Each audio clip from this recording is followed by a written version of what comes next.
After sharing my story yesterday, I had a little bit of hesitation.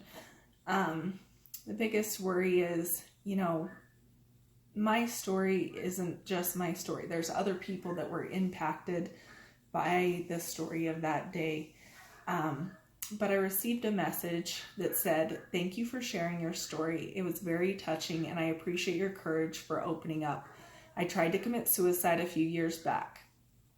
So they ended up continuing to tell me a little bit about their story.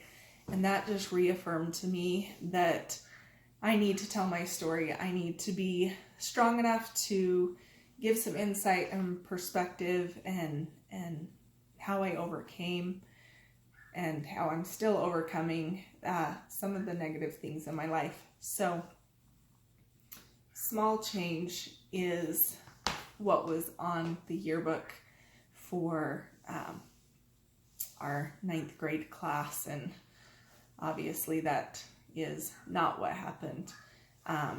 It also had words in it like worth your weight in gold, no deposit, no return, all accounted for. And obviously we ended that school year not all accounted for, but I did later on down the line figure out that I am worth my weight in gold. And one of the things that my cousin said to me that same day is we were play fighting, and I told her I was going to kick her butt. And she said, "No, you won't, because we're family and families stick together." So as you can tell, she was wise beyond her years.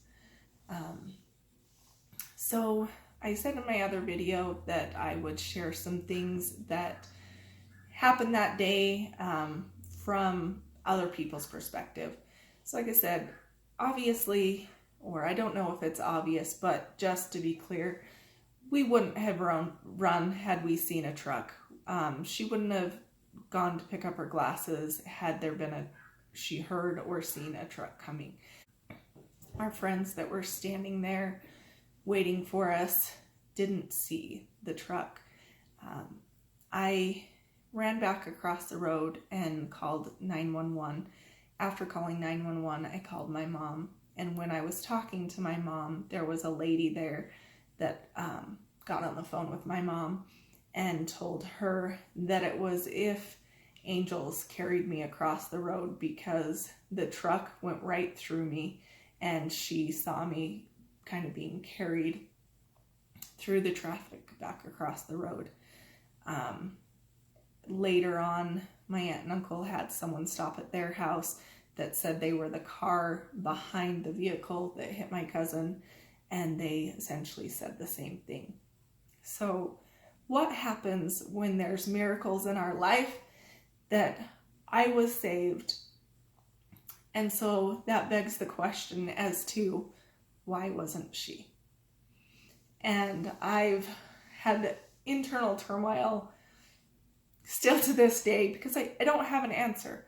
I think she would have done just as much, if not more, than I have in this lifetime. I think she was fully capable of making a difference in this world. What if she would have cured cancer? What if she would have done more than I've done at this point in my life?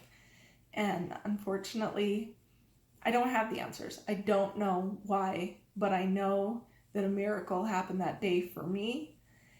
But unfortunately, sometimes miracles happen to us and it's someone else's worst day. So I know that there are people that would say, why was she saved? Why couldn't she have been saved? And they have every right to feel that way. It's nothing, I think, bad towards me.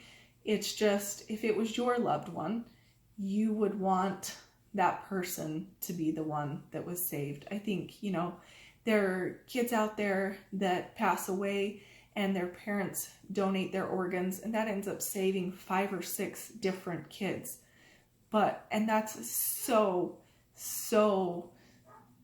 unselfish of them to do. But I think if they had the choice to save their kid first, they would. And there's nothing selfish about that. It's their loved one, it's their kid. And so while someone else is praying for a miracle and gets it, that could also be someone's worst day.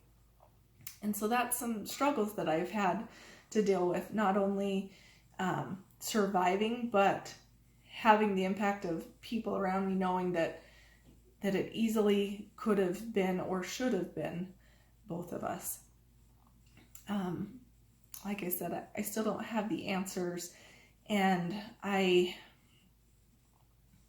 wrote in this yearbook that I haven't looked in for over 20 years and just pulled out yesterday, and it said some pretty profound things about my cousin and how amazing she was.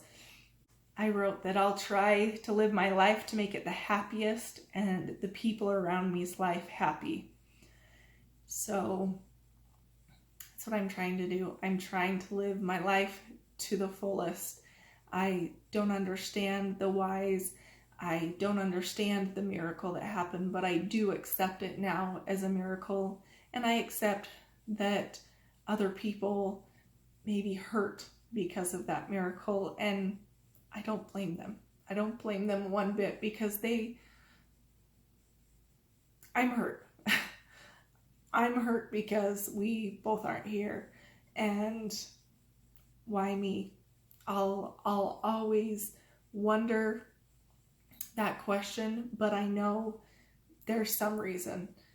So many people saw things that day that I have pictures where she was in them, and there's kind of a light where she was, and she's not seen in the picture. So I get that some of this may sound crazy to some of you, but ultimately I know what I've been told. I know what I've seen. I know what I heard or didn't hear that day, and I'm thankful to be here, while at the same point still wondering and still having questions. And it's hard, but I will get through this. And if you're going through this, my heart goes out to you, and know that you can just live your life to the fullest, and one day hopefully you'll understand the why.